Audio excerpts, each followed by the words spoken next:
Hey guys, how we doing? Good to see you. I haven't seen you since the last time I saw you. This is just a quick homebrew turbo cider review. Yeah, because we ain't done one for a while, have we?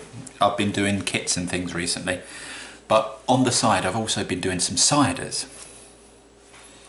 This is a cider, look at that, isn't that beautiful? Perfect carbonation, 2 weeks at room temperature to carbonate.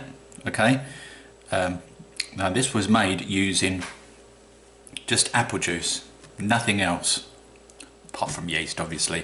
In this instance I used a Wyeast smack pack. I believe it's 4766 is the number of the Wyeast smack pack turbo cider yeast, and yeah, it's really clear, isn't it? Now this has only been in the bottle for about 3 weeks, so 2 weeks at room temperature and then another week to rest really. Now I've put this one in the fridge just for a day because I've got another one out here as an example. So okay, let's clear that a little bit. Now I don't know if you can see at the bottom there, but it's a little bit cloudy at the bottom, and I'll tell you why. You can probably see little bits of yeast floating around, and that's why.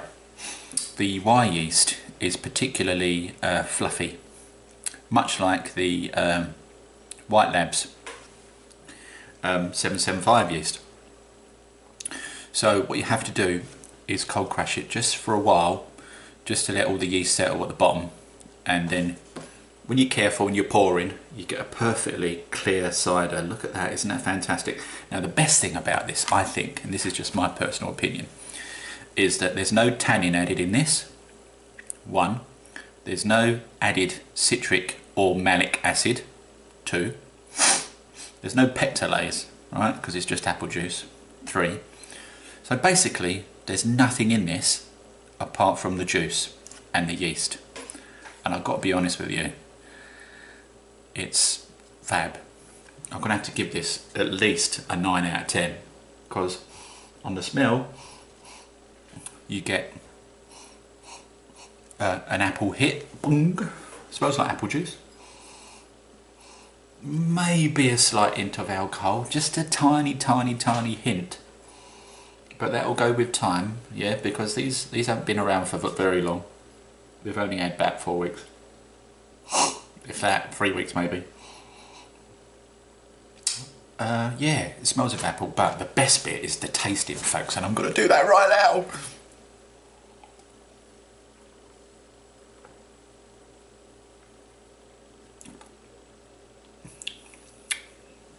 You know what? It doesn't get much better than that, folks. Cider making doesn't get much better than this. If you want a plain cider, you can't go wrong with the liquid yeasts, folks. I keep saying this. The only way you guys are going to know for yourselves is to give it a go, yeah? Now, what I've found is with the dry cider yeasts, although they do dry right out, and this is quite a dry cider, you get that tang right at the back of your cheeks there that makes your cheeks and makes it pop out like that and gives you that hit. And I don't like that.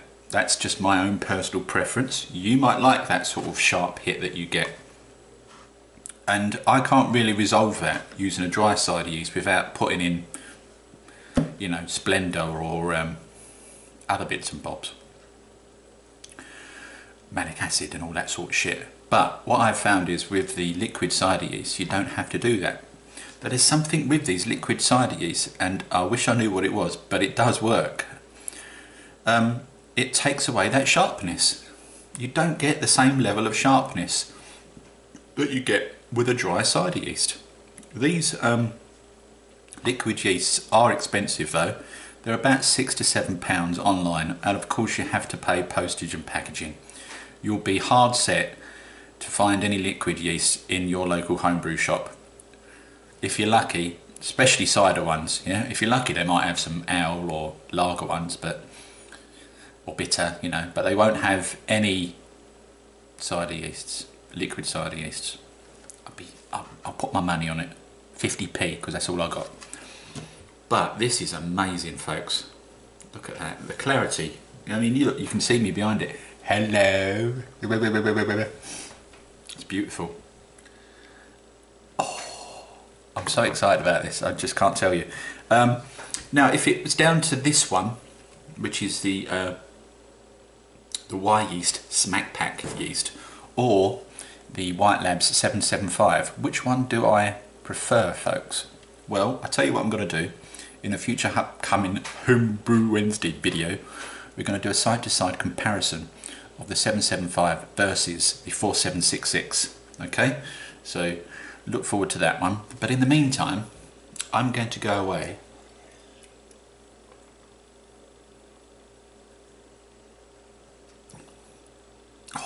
is good, you know. That is as good, right? I'd say that is as good as a Strongbow. Honestly, I'm not joking. I'm going to say as good, right? Some of you don't like Strongbows. I don't mind Strongbow. Strongbow's fine. But in comparison, it's very close to a Strongbow, that.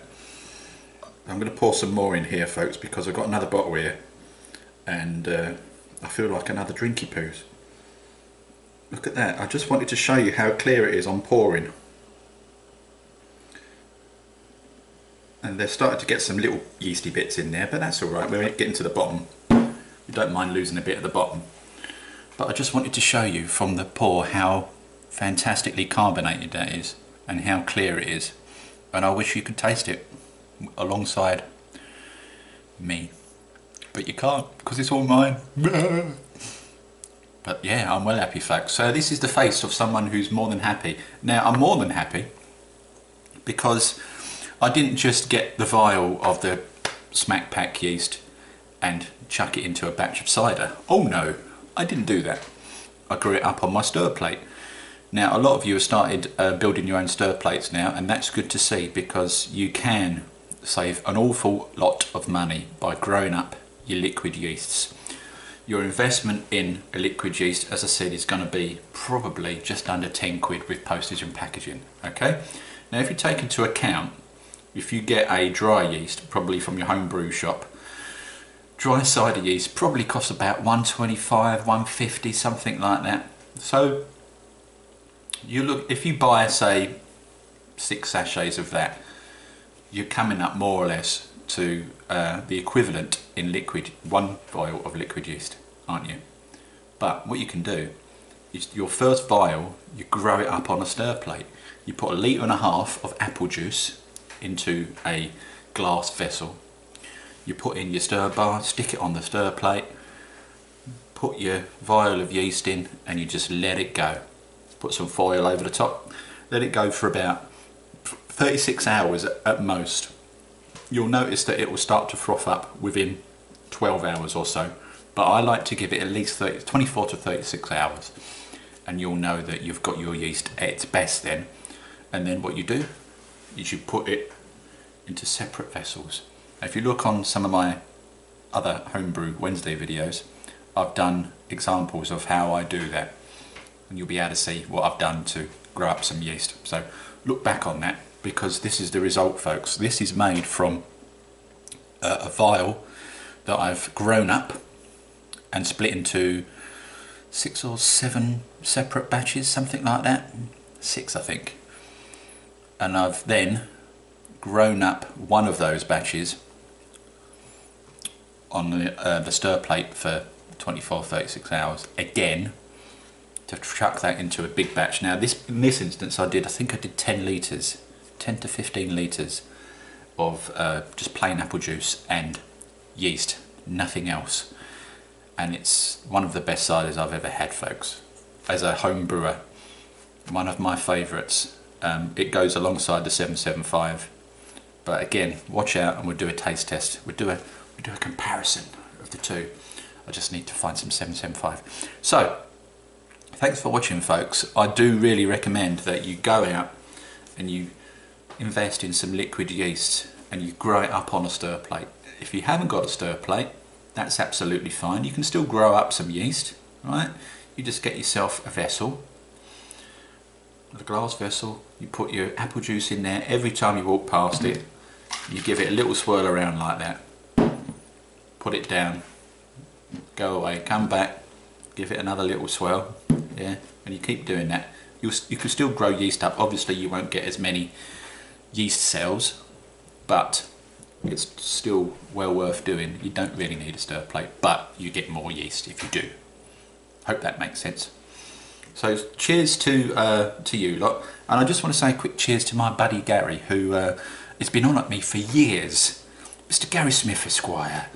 He's been on at me for years to do my own brewing, and I've always gone, oh, you know what, I'm not sure I can be bothered. You know? And in the early days, when I was using cider yeast, I basically followed what everybody else was doing on YouTube and on the internet. And I did cider batches with the dry yeast in, or the wine yeasts. And I put in malic acid and tannin and all that other shit. And I wasn't very happy with the results because they came out really sharp. I just wish, folks, that I'd just done this. Apple juice and liquid yeast. Can't go wrong, honestly. It's just,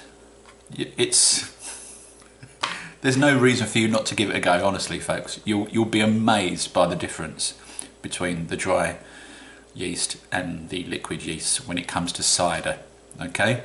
I've also got some Mexican yeast that I'm going to be using in a Mexican cerveza, but we'll talk about that some other time. So cheers to you. Thanks, Gary, for letting me finally come to my senses and have a go at doing cider. I've been doing this for probably a couple of years now, and it's only in the last sort of 5 or 6 months or so that I've come to realise that the way to go is the liquid yeast when it comes to cider. You know, feel free to use the dry yeast for your lagers and beers and things. That's absolutely fine, especially with the safe owls. Can't go wrong with them, can you? Safe owls, safe lager yeast, fantastic yeast they are. But when it comes to cider, you've got to, trust me, you've got to go to the liquid yeasts. Don't be put off by the price. Buy yourself a vial and grow it up. Stick it in the fridge and then use it all the time. Just keep recycling your ciders. It's fantastic, folks. Look at that, isn't that beautiful? That's almost as good as a shop bought cider. In fact, it's better than a shop bought cider. I'll tell you why, because it ain't got any chemicals in it. That's why. There's no chemicals in this. It's just yeast and apple juice. That's all this is. And this comes out at around about 5.6 to 6%. So it's really nice. This apple juice has got quite a lot of sugar in.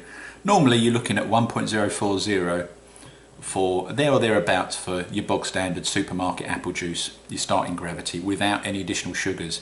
That's another thing you don't want to do. When you're first starting out making your apple juices, don't put any additional sugars in. Just go with the basics, yeah? Don't worry about all that other shit. Don't worry about the tannin. Don't worry about the malic acid. Don't worry about any of that crap. Just start off with normal apple juice and some yeast. And then you can move up from there and you can tweak it to suit your tastes. If you can, get yourself a little pH testing kit. Yeah, the little strips you get with the colours on, and you'll be able to test the pH level of your cider, and that will allow you to control how sharp your cider is as well. With the liquid yeast, you don't need to worry about any of that bullshit because it comes out perfect every time. Honestly, I've not had a bad batch with this liquid ciders. Don't take my word for it, folks. Go and have a go yourself.